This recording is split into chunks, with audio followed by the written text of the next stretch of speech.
Okay, well, today I wanted to talk a little bit about some of the things going on in France. Seems like the people are quite upset about this new carbon tax or whatever the French government is doing to the people. And this is what happens when people allow their government to grow out of control. And the same thing that's happening here with some of these red flag laws and stuff like that they just incrementally creep in and creep in and creep in, and then eventually something happens. Now in France, the people are just flat out revolting. They're burning stuff up, and they don't have a lot of options for them because they've been disarmed over all the years, and everything's going on and going crazy as usual. So if you do a Google search, here's all kinds of information on the French riots. And everyone's, anti-Macron, the president of France, because he's obviously, an idiot or a socialist. And the riots, from a viewer's point of view, probably look like, what the heck's going on in France? What's wrong with those people? But they're not being allowed a voice within their government. And so the government has been allowing immigrants and migrants to just come flooding into the country. Same things going on in Switzerland and stuff, where women are now being raped by these Muslim immigrants. And no one can do anything about it. There's no-go zones with some of these areas, and the police just stay out.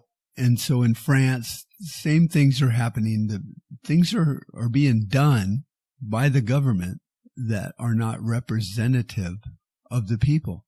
And maybe they've been set up that way for a long time, but the reality is eventually there's a boiling point. People get upset and they have to get a regress of issues, or is it redress of issues that are bothering them. And in America, we have a few more ways of doing that, but in France and other countries, they don't. So eventually they just start rioting. And we've seen that in America, where people feel that they are being abused or taken advantage of. Police departments are not being concerned about issues, and so the people riot. And it's not always a bad thing. I mean, you could say the Civil War was a riot. The Revolutionary War was a riot, because people in the country did not feel like their point of view was being listened to. Doesn't mean they're right, but eventually even a child will throw a temper tantrum and get upset and get mad. And a lot of times when you ask them, what's really wrong? Why are you throwing this temper tantrum? They'll say, well, so-and-so did this, or there's a bug in my orange juice. So there's a legitimate reason. Is it worth a catastrophe? No, it's not. But to that person or those people, it is. And if you ignore them long enough, eventually they will lash out. It's human nature to get to a point to where if reason and common sense and communications are failing, then you're going to get mad. In some countries, they have no other option but to burn stuff down. They don't have guns. They can't go take over something and say, hey, listen up. And I'm not saying guns and violence is the way to do it, but sometimes when your country is at stake, like in the Revolutionary War with England and our founding fathers, it came down to that. So talk is cheap, and writing letters is nice, and sending a Declaration of Independence is cute and all that. But eventually the people in power just say, no, sorry, we're ignoring you. And it creates an atmosphere that fosters violence as a reaction to something that the people in France feel they have no other recourse.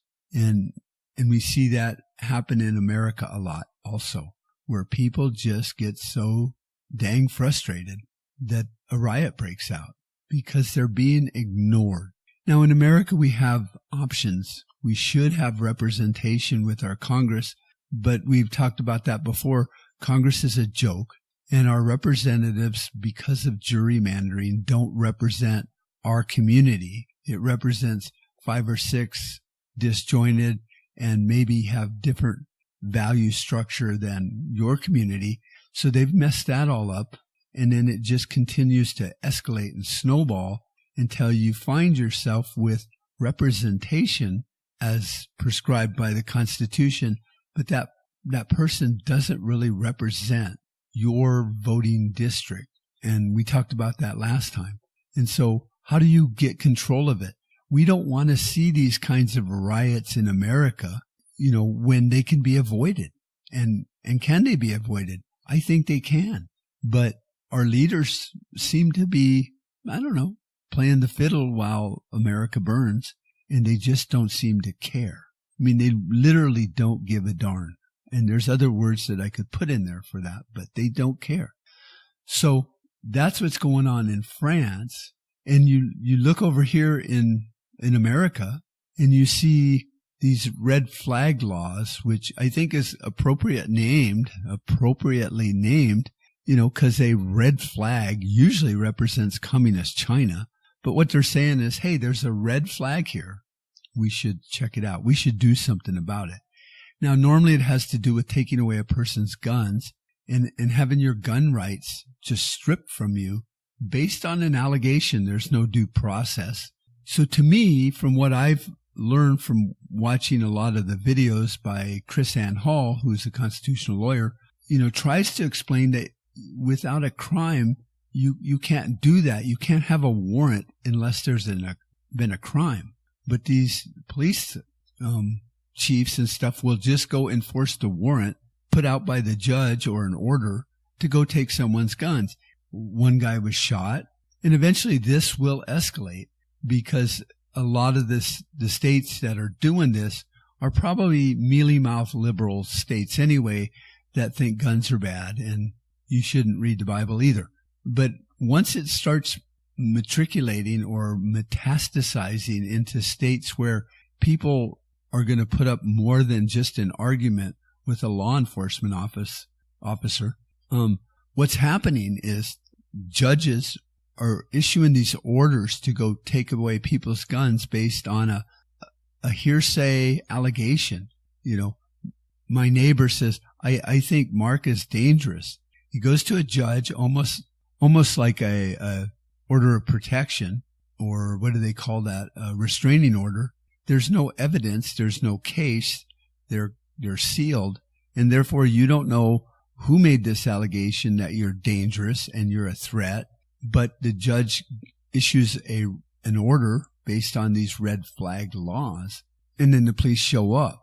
And in some states, people are just like, oh, well, I'll take it to court and I'll get my due diligence and blah, blah, blah. And I'll get my day in court. But that doesn't always happen. So you have to go to court and prove you're innocent. And it should be the other way around. So these are no different than a restraining order where somebody can get a restraining order on you just because they feel that maybe someday you might hurt them based on your attitude toward them. But you've never threatened them because that would be a crime. See, that's a crime of assault. Even though it's verbal, you threaten to kill somebody, then yes, they can call the police and say, this guy just threatened to kill me and he drew a gun. Now you have maybe a case to disarm that person through due process. But if I just go walking into the courtroom and say, Your Honor, my neighbor is scary and I'm worried and he has a gun or lots of guns and I think he's a radical, one of those crazy people. If the judge grants that order, the police will show up at his house. Well, what if that guy, he's not dangerous, but he's not just going to submit his Second Amendment over to some unconstitutional law and some order that denies him due process. So then technically, what if the police, draw their weapons because now you're arguing with them and that kind of proves that you're violent even though you're not, but you have a right to defend your property and your guns are your property. These are yours. You paid for them. That's your property and you have a right to life, liberty, and property.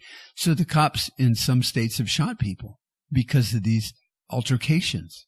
Well, the judge has put that person and his life at jeopardy by sending armed police officers over there to take away his guns, which he has every constitutional right to own.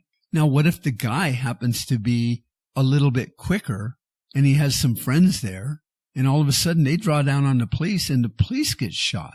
Well, now you as a citizen are in trouble for shooting police officers, and all you were doing was defending, once again, your constitutional right.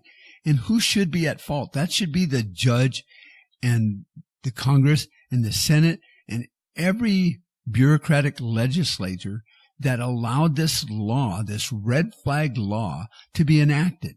It puts the community at risk by sending officers of the law to someone's house that may be better armed and tactically trained than the police officers, and someone could get hurt. And then all of a sudden, they're going to default back to, well, if he would have just gave us his guns, this wouldn't have happened. See, the order was just because he's violent. Good thing we showed up. That is BS. So we're seeing these things take shape all around the world and in America with these red flag laws and so many other things.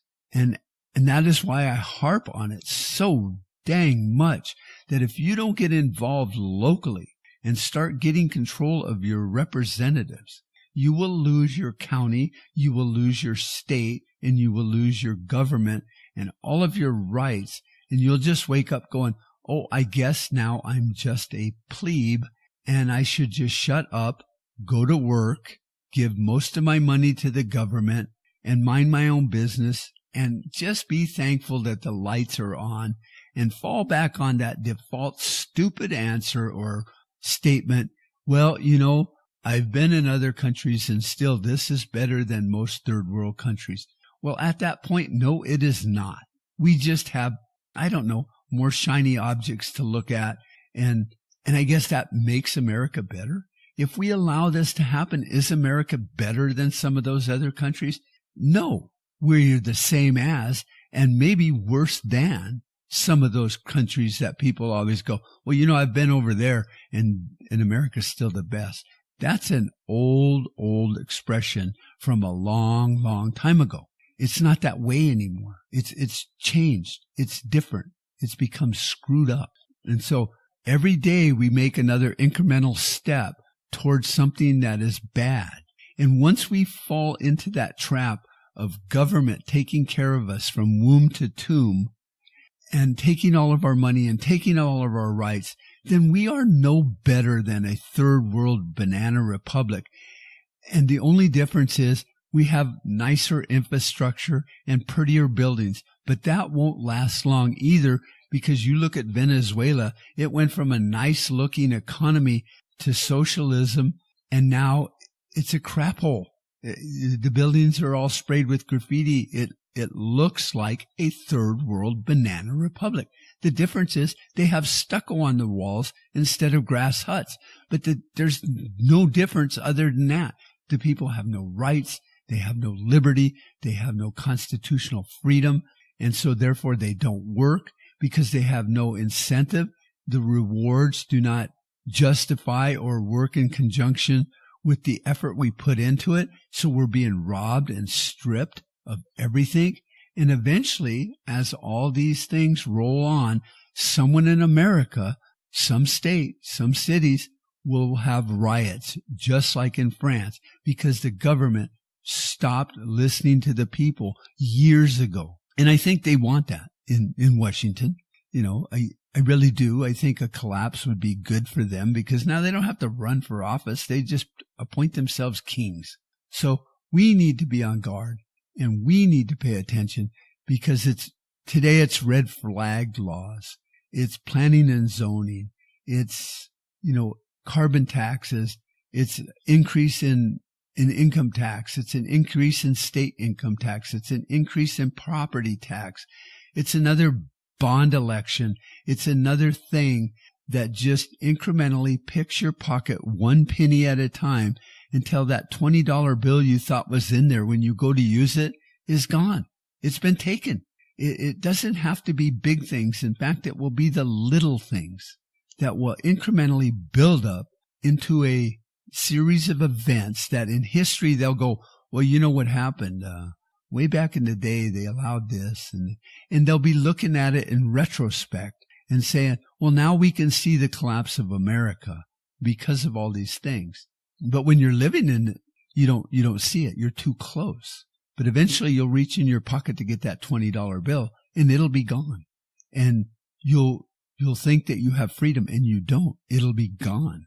And you'll think that you have the right to protest and go out and exercise your free speech and go to the town square and have a redress of issues, and you won't be able to. You'll think that you can call the police and have a peace officer show up, and he won't. He'll be a law enforcement officer that will probably beat you down, cuff you and stuff you for talking back to him. You'll think that you can call your sheriff, and your sheriff, well, he's the good guy. He's the one that protects your rights. And no, he won't be able to either, because they've allowed their authority to be circumvented and marginalized. And you see it all over the country where these sheriffs just, they're non-existent. Something happens and you see the police chief and the mayor and the FBI all on the news. Where's the chief of police? Well, he's out there grandstanding and shaking hands with some big shot from the FBI because we're working on this and we're trying to figure out what happened here, which they won't. And meanwhile, where's your sheriff? Well, maybe he's out solving real crimes, but I think they've just allowed them to become marginalized. And I think sheriff's departments are allowing themselves to get that way and to get marginalized because they don't want to put forth the effort to go out in front of the press and explain what's really going on. And so they just take a back seat. Well, Congress has been taking a back seat to the way this government runs for 50 years now. And look who's in charge, the Senate and the president. The Senate and the president are not elected to be in charge. The Congress is elected to be in charge of the purse strings, the checkbook, and how our government runs. But see, that is gone too. And we could go down and down and down the list. But if you read the Declaration of Independence and you read the statements that are in there about why they want to break away from England, every one of those points you can find happening in America in spades. So it's a mess. And you look at what's going on in France, and that's what will be going on here. Those people are upset, justifiably upset, because they've already been robbed, pickpocketed, and screwed long enough. And now they got all these immigrants just walking across the border like, hey, give me all your money too, and getting away with it. And now they're initiating these carbon taxes, and they're like, okay, enough's enough, because quite frankly, I'm broke. I can't even pay the rent on my flat or my crappy little apartment because you guys have robbed me so bad.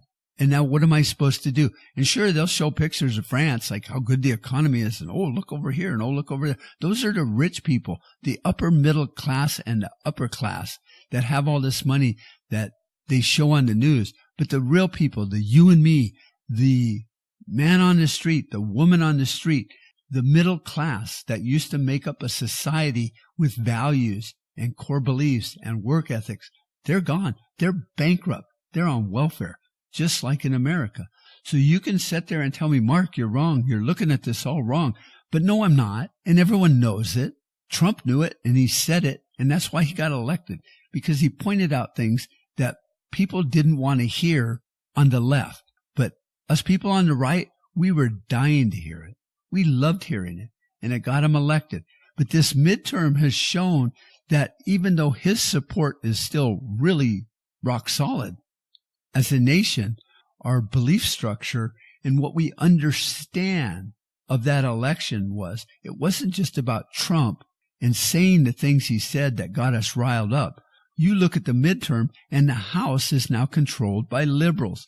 And it's not like it was controlled by the liberals 50 years ago, because it always, went up and down as far as who is in control. But now you look at the message of the Democrats, and they're coming right out and saying social justice, welfare, socialism, anarchy, Antifa, all this stuff. And they got elected on that message. So it is different than 20 years ago when the House was controlled by the Democrats, because Democrats were more conservative than Republicans are today, but only 30 years ago. But They've changed, and so have the Republicans. So the whole ship has shifted to the left. Everyone on both sides of the deck are now heading left. And we need to see it, and we don't see it. Just look at the elections. Look at your local elections and see what's going on. And go, who the heck elected that guy? Well, your neighbor did. Maybe you didn't vote for that crazy left-wing loon that's running your city council or something, but someone in your town did, and it's probably 51+% of your neighbors that said, hey, I like that loon. What are you talking about? So we need to get a grip on things of what's going on, and we're just asleep.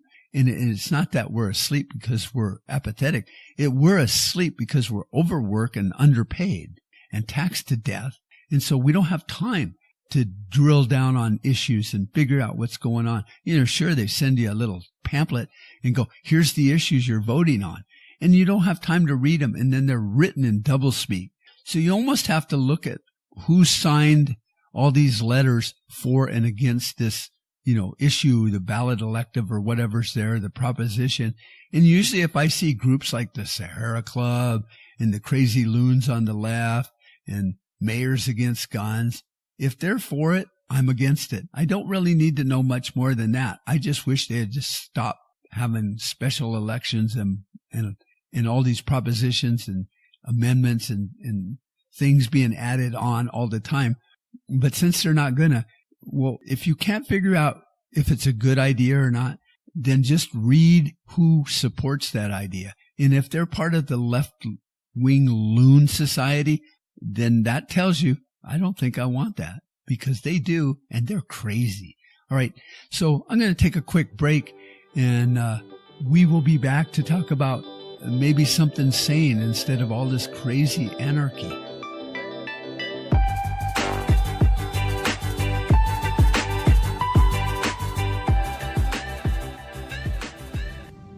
Black Metal Firearms are a couple guys I know personally and friends of mine that put together some great accessories for all your firearms needs. Everything that I've seen them do is just top-notch and very nice looking.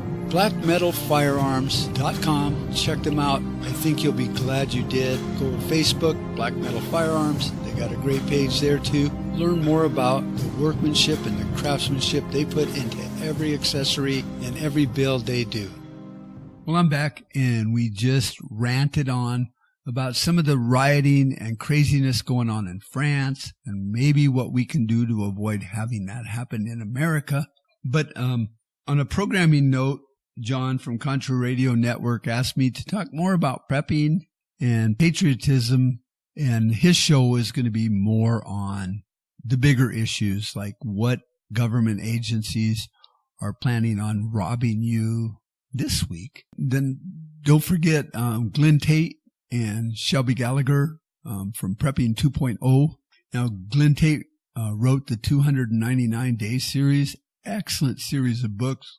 I read the first one and I was hooked and just kept on going and going and going and got through the whole series. And each book, I think there's 9 of them or 10 of them. I don't have that right in front of me.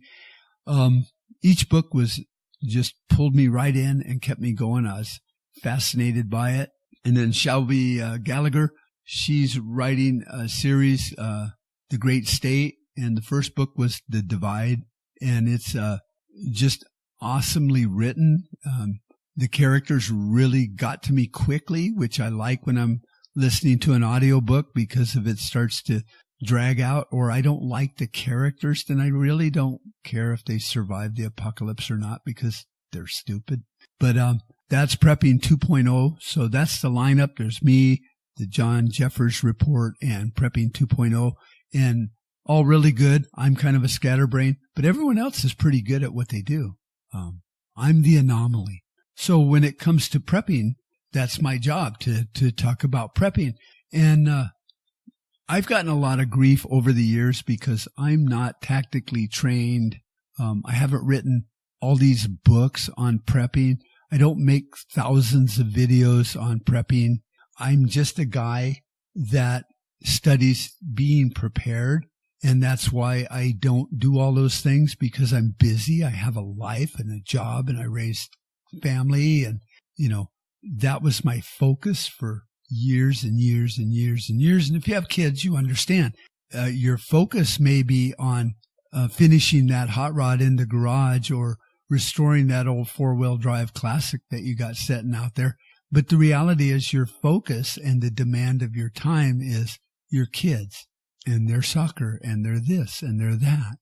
So I didn't have a lot of time to do that.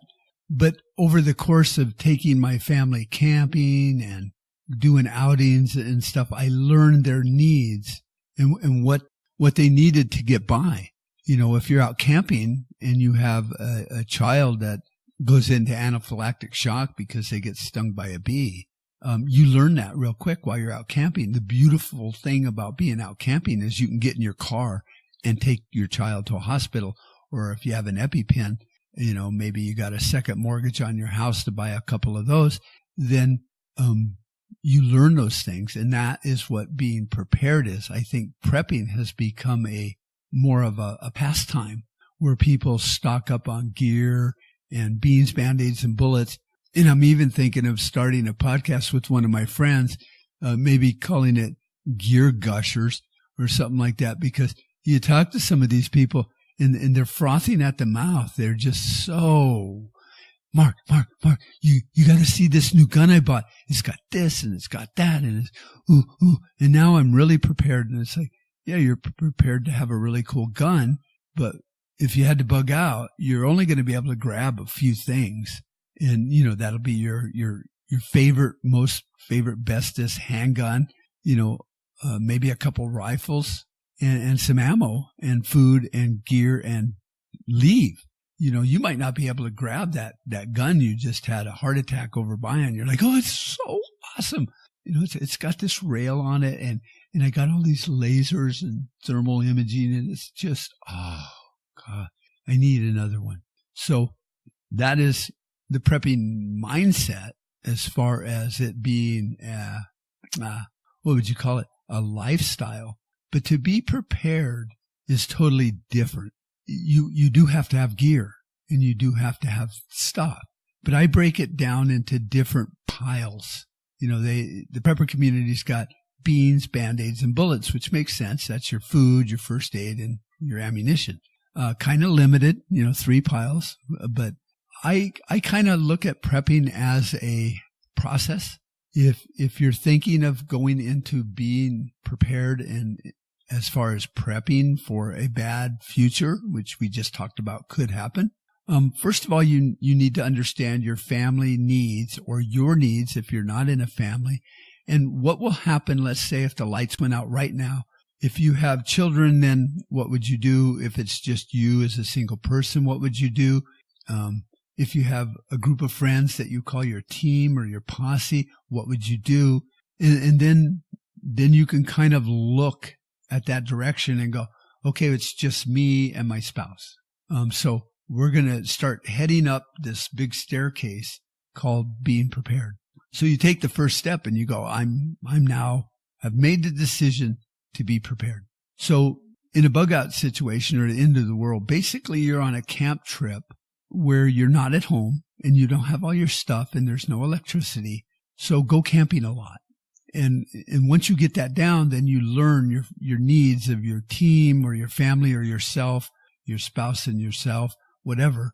And you go, these are the things we need to be comfortable when we're out, whether we're camping or it's the end of the world.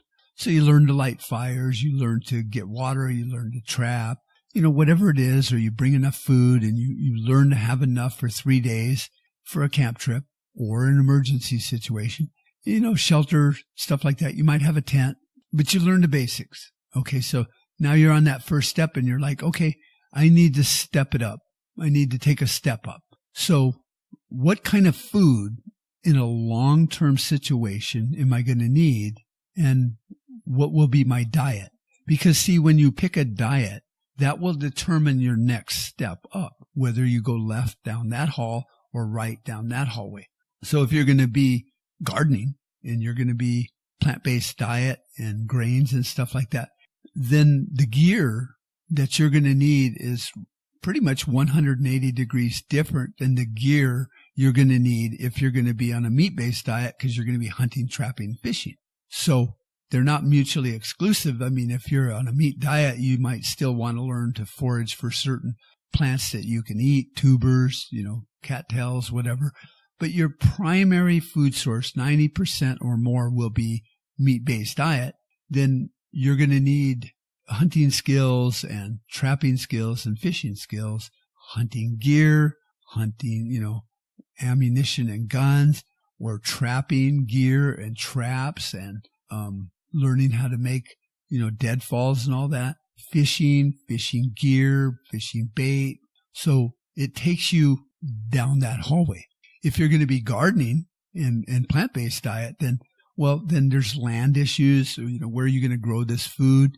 How are you going to do it? Are you going to need a greenhouse, or are you just going to, try to take enough to make it through the first winter, and then hopefully by the second winter you can start planting and stuff? Then that requires, a plot of land, or working with another prepper that thinks the same way, where you guys go in on land and security and all that for your garden, greenhousing. But the gear you're going to need is more farming gear. You might need a diesel-powered tractor, or you might need to start raising mules or oxen and getting some older equipment that can be drawn that way. Let's say it's an EMP and it just fries everything. And for the first year or two, until you find a working tractor or something, or an old one, you might have to do it old school. So what kind of, hose and shovels and tools and water supply will you need? You'll probably need end-to-end water through the property, to where it's a creek or a stream where you can dam it up a little higher and irrigate with it, so you're not just trucking around buckets of water and stuff.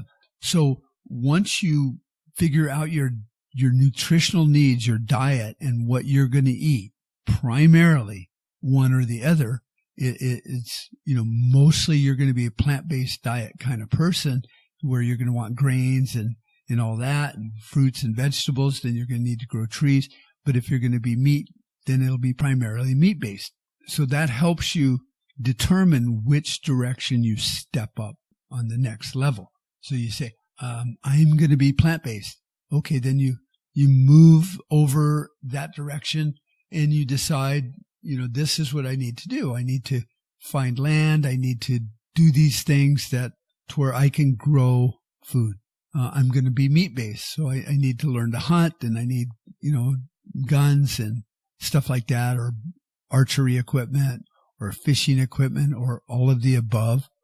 So that helps you move that direction without becoming confused, because if you know for a fact that primarily you're going to be eating a meat-based diet, then don't join groups and stuff on Facebook and stuff like that that's talking about gardening or homesteading, because it's totally different. You can do that. You can learn as much as you can learn, because the brain has a big hard drive that can handle a lot of information. But it can become confusing to where the lines start getting blurred, and you're like, oh, look at that. We need that. That's a really cool rototiller. And it's like, well, do you need a rototiller, or do you need some cannabear traps, or do you need, line for trapping, or do you need fishing poles and fishing gear? Do you need a canoe or something you can use for fishing?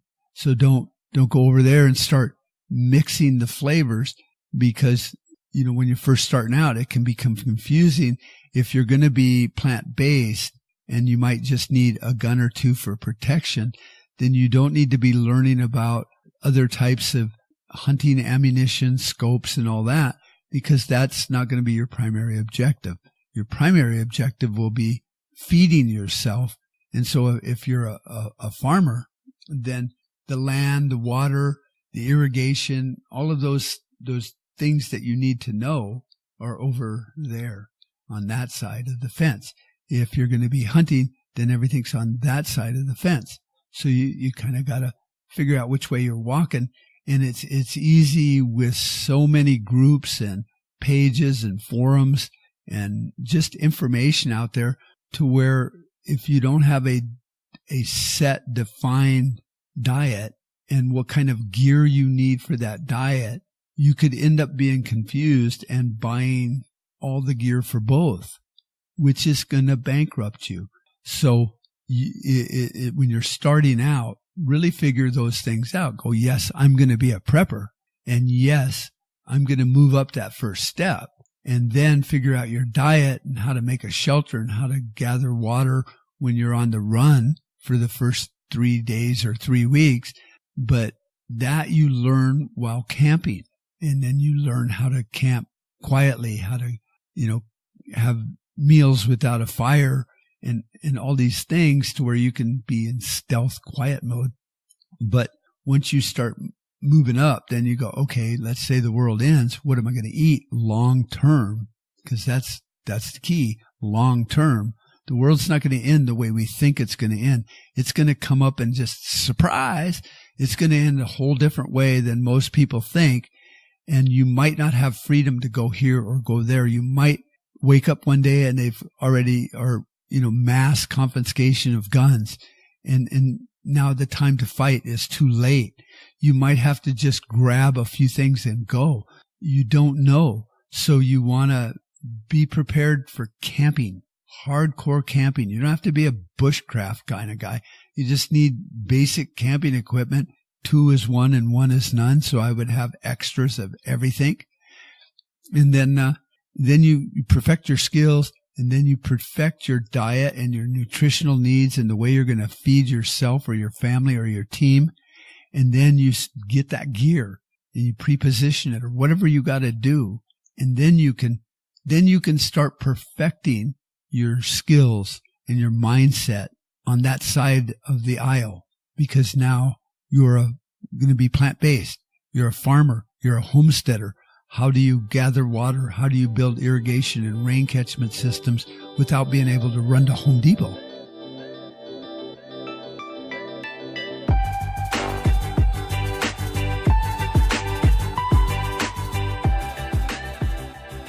Contra Radio listeners, this is Randy from Bulldog Custom Gun Leather. I've been building the finest custom leather holsters that money can buy for the past 12 years. I'm a retired 35-year veteran police officer and have carried a concealed firearm daily for the past 42 years. I know what works and what doesn't work for the safe and comfortable carrying of concealed firearms. I use only the finest premium cowhide tanned in the USA. Bulldog Custom Gun Leather is not a large holster manufacturer and never will be. All my holsters are handcrafted one at a time by me in my shop located in Fort Smith, Arkansas. My website address is www.bulldogleathercompany.com. That's bulldogleathercompany.com. Mention Contra Radio and receive a 10% discount on your order. Thanks.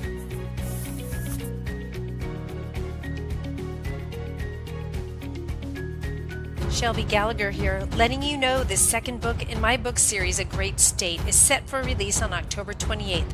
Book 2, The Aftermath, is a continuation of the story from The Divide, where our main character, Julie, a single mother, preps for a collapse. Her story is one of overcoming, strength, and prepping as her community crumbles around her. Sound like recent headlines? Book 2 continues the story with tragic details of what life will be like for those who don't prepare. Pre-order your copy now at my website, agreatstate.com. Then you start perfecting that, learning ways to do those things, old school, the way, farmers did 50 to 75 or 100 years ago. But if you're going to be meat-based, then you need to perfect those skills. Yes, the beauty is we have, nice rifles now, but what if that's gone? Can you trap? Can you trap like the mountain men did 50, 100 years ago? And then you perfect those skills. And then really, you've really just taken a couple steps up and moved one way or the other, and now you're perfecting those things. And then you go, oh, I've got this down. No matter how the world ends, if you can get away from the chaos and you can get out of Dodge, basically, and get somewhere safe, and ride out the crap storm that comes, whichever way the world ends, then you should be fine. Whether you're in a high desert or a low desert in the mountains or in Alaska, you can survive. You can do those things you have to do to stay alive. So it's really, really, really kind of easy as far as being prepared. The hard part is getting your mindset around preparation and not falling into that kind of psychobabble trap or whatever it is when people go, oh, you're a prepper. What do you think, the zombies are going to attack? What do you think the economy's really going to collapse? Never has happened in America, and it's like, no, I just think something bad could happen. There could be a massive solar flare. We've dodged a few of them over the last even 50 years, that if it would have been just a few minutes later when the sun burped, we would have been having another Compton event, like in the 1800s. There could be a hurricane. There could be massive fires. There could be riots in conjunction with. I read a really good audiobook. I don't read it. I just say I read because it sounds better than I listened to. A really good audiobook called Outliers. In one of the chapters, he's talking about plane crashes and what happened to Korean Air years ago when they just started having accident after accident after accident. And finally, Korean Air did turn it around 180 degrees, and now they're doing really great. And how they did that is totally different to what I'm talking about, because that was more on a business level. But what he talks about is any air traffic or safety, what do they call that? The safety, whatever, and NATs, or I don't know what the hell they're called. They will say that every plane crash is always a series of events. It's not one thing. It's just a thing, that where they're landing, the light that shines to get them, on runway, to where if it's rainy or something, their instrumentation can be screwing up and all that. But one of the Korean Air crashes, that light, and I'm sorry, I can't think of what it was called, wasn't working. And then most airports, they have the signal, the beacon, that kind of guides them in near the airport. So, when you follow it, you end up going, oh, there's the airport. Some of them are not right at the airport. They could be miles away on the side of a mountain, which was what happened to that North Korean Airlines. And then there were, just 5 or 6 things to where things weren't communicated right. The light wasn't working. The beacon was on the side of a mountain. It was raining. And, so any one of those things, a pilot would just go, oh, I don't need that light. It's okay. I can figure it out. Or I don't need that beacon, because I see your lights because it's not raining. Most pilots could pretty much, wing it and land with 3 or 4 of those problems. But when they just come all at one time in succession, it ends up in a plane crash. And they say statistically, all plane crashes are a series of events. So that's what, I think will happen to America. It won't be a zombie plague. It would be fun, but it probably won't be. It'll be, the markets are doing bad, but France is having riots and their people aren't happy. And the World Bank is doing something, and George Soros got a bug up his butt, and he's trying to ruin America with these invading, families from Mexico and all these things. And it just slowly puts a strain on the system. But there's always that defining point, that one thing, that breaking point that triggers it all. And so you got this happening there and something else happening somewhere else and something happening over here and somebody doing this and someone not paying attention to the economy. And then all of a sudden, one last thing, the straw that broke the camel's back. And that must be where that expression comes from. It wasn't all the hay they had on the camel's back. It was just that one last straw. It was just one too many. And so that's how I see things happening in a Tiatwaki or crap hits the fan kind of event. It won't be, that one thing that historians will point back on and go, oh, well, if that wouldn't have happened, they would have been fine. historians will look back and go, well, you know what really happened was that solar flare, it only blacked out, 30% of the country. And they should have been okay with that. But there was a computer hack virus going on that was really messing with their grid anyway. And then they had these other issues over here, and then so-and-so was doing this. And so once the grid went down in that area, it cascaded to other areas. And before they could hit the reset button, people were in the dark going, what's going on? And then jumping to conclusions going, holy crap, it's the invaders. It's that invading force from Mexico. Holy crap, it's the economy and they're trying to steal my money. And that 3 days or a week of uncertainty and not having the information that you need right then causes this trigger effect to just cascade across the land. And whether they hit reset and get the lights turned back on or not is irrelevant at that point, because there's without rule of law, there's chaos, there's people panicking. Your neighbor is freaking out for some reason that you didn't even know that guy had a gun, and you didn't know he hated you, but all of a sudden he's calling you the problem because whatever's going on, and you don't even know what's going on. You're like, holy crap, dude, I don't even know what you're talking about. It's like, yeah, right. This is your company that you work with. You voted for Trump or whoever's in president at the time. And then all of a sudden, your neighbor's trying to kill you. But that's okay, because you can't call your other neighbor because he's being shot by, some other enemy that, just popped up. And it just snowballs, and it gets crazier and weirder and crazier and weirder. And pretty soon it's overload. The police are trying to keep rule of law, but things are going, crazy. There's all these red flag laws. And Black Lives Matter are pissed off. So the police are pretty much neutered now, because if they go into this neighborhood, they're accused of racist. If they go into that neighborhood, all those people are armed and just shooting cops for trying to steal their guns, and they go over there. So eventually the police just go, you know what? The governor's been telling me to stand down, and the mayor, for a year now. I think I'm just going to stay home and take care of my family.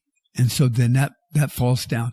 The lineman that would kind of normally go fix the power transformer that blew up on, your telephone pole outside your house that provides power to you and maybe 4 or 5 other houses. It's on fire, but he can't start his truck because that EMP thing. Or if he gets to his truck, it's been stripped and looted.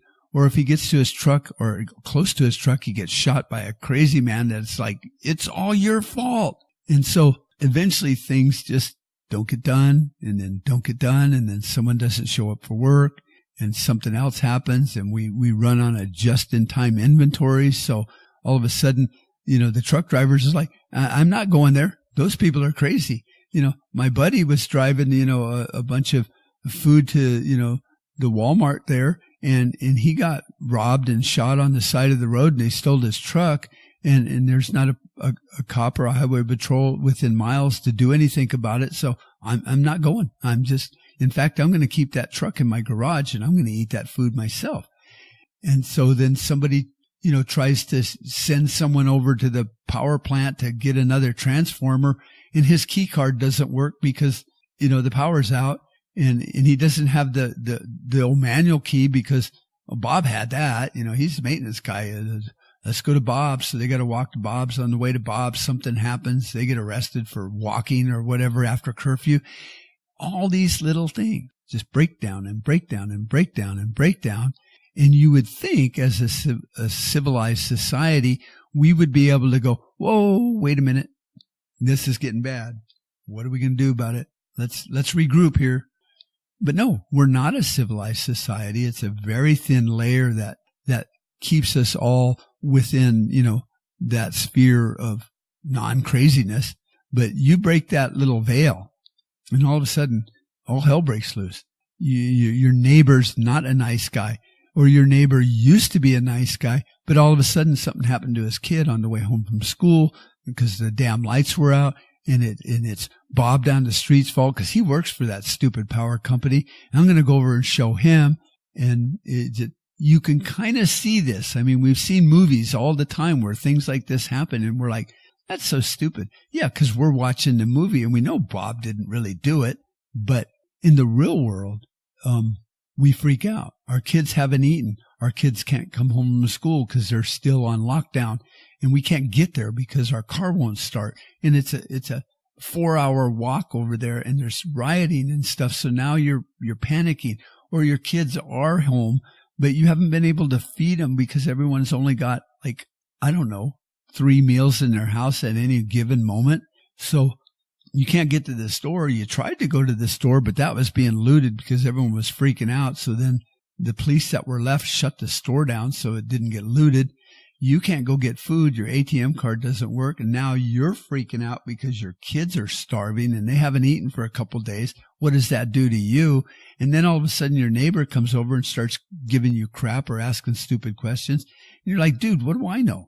My kids are starving. And then, well, if you'd have been a prepper, you wouldn't be starving. It's like, oh yeah, that's a good point. Thanks for reminding me. So you shoot your neighbor because he's got food, but you happen to be that guy that gets shot because you opened your big mouth because you were too cocky to keep it closed. Do you see what I'm talking about? Hopefully you understand that it's, all the experts say if there was an EMP that we could protect against that. We would get these things up and running.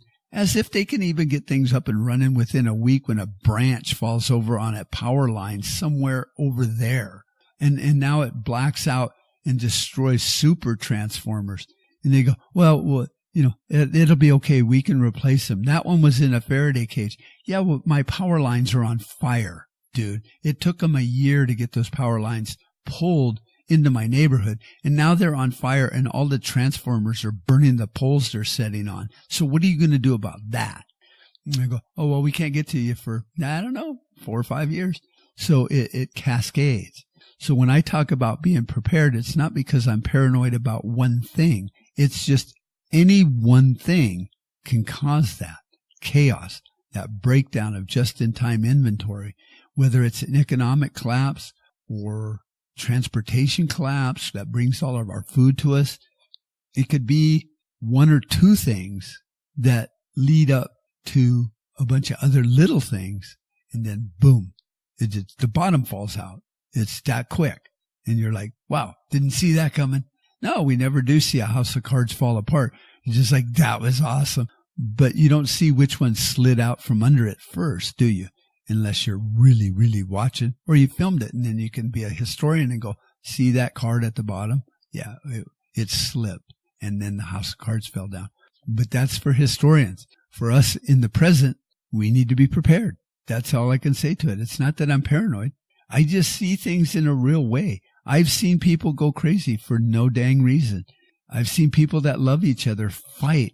And I've seen on the news where people that loved each other for years kill each other. And you're like, what the heck is wrong with that? And so you have to look at it realistic. I mean, we all love the kumbaya effect, and we all think that we're all just really good people. And I hear it on the news all the time. Well, most Americans are really good people. Yeah, we are, right up until we're not. And so anything can trigger something. And there's a lot of anythings out there because we've been made into a very complex society, with the way your medicine gets to you. I mean, if you just did a backwards transport list of how your insulin got to your refrigerator, you went and picked it up at the drugstore. It was shipped in on an air-conditioned vehicle. It was made in 5 different countries. It was flown in at temperature-controlled airplanes and stuff for certain items in that. And those planes run on a schedule, and they run perfectly. And the bags or the bottles the insulin's made, put in is made in another country. Everything all comes together like this giant funnel of all these logistics chains that come together, and then it narrows down and it spits out a vial of insulin that you put in your refrigerator. It's that easy, but it's not easy, is it? I mean, that chain could fall apart. What about the needle you put your insulin in with? How many processes does that go through to get in your medicine cabinet? So when you start looking at the things that are really important to keep you alive, and you do a back check on how did this get here in my kitchen cabinet? Well, there's a farmer, 3 countries away that grows some of the best hops, and then we go buy it. Oh, how do you afford that? Well, we transfer money and we do this, and then we fly out there and we pick the hops, and then we put them on a transport, and then they're sent and they land over there, and then they're put on trucks, and then they're aged, and then they're done this, and by the time that beer ends up on your coffee table while you're watching the big game, it's gone through so many processes, the yeast, everything about it. So when that breaks, when everything breaks, even for a week, there is chaos. And it's not going to be one big thing. It might be, but it'll probably be just a bunch of stupid little things, and the house of cards falls down. And that is why I prep, because I care about my family. I don't care about all my neighbors. The good book says to care for your neighbor. And I know my neighbor. Actually, I know both of them by name. I've helped them and they've helped me. I take care of my neighbor. His neighbor, I don't care about. That's his problem. So, we're all told that everything's great and kumbaya. But the reality is, I don't care about too many people other than my neighbor and people in my family. And so will be my focus. And I guarantee you that will be your focus too, because that's why we focus. And so all the expert gurus in prepping and bushcraft and survival, when that day comes, they're not going to, rush over to Bob's house and see how you're doing. No, they're going to be taking care of their family. And that's why you get prepared, because your family, your friends, your team, or yourself are depending on it. So that's a real random kind of thing. And I had to talk a little fast because my throat keeps going out. I'm still recovering from the flu and a sore throat and a cough that hurts like crazy. I really, really, really, really, really hope that this podcast video and everything worked out, because that would be awesome, because then I'd have a YouTube video and the radio show, and then I can, look really awesome, but I'm not. But anyway, I hope you guys all think about getting prepared. Look at the world around us. Look at France. Look at things that are going on in other countries, in Venezuela. Look at how that happened. Look at the food and the medicine you take, and check out how many processes that went through to get in your refrigerator or medicine cabinet. Look around and realize that it's fragile. It's not dangerously fragile, but everything is fragile.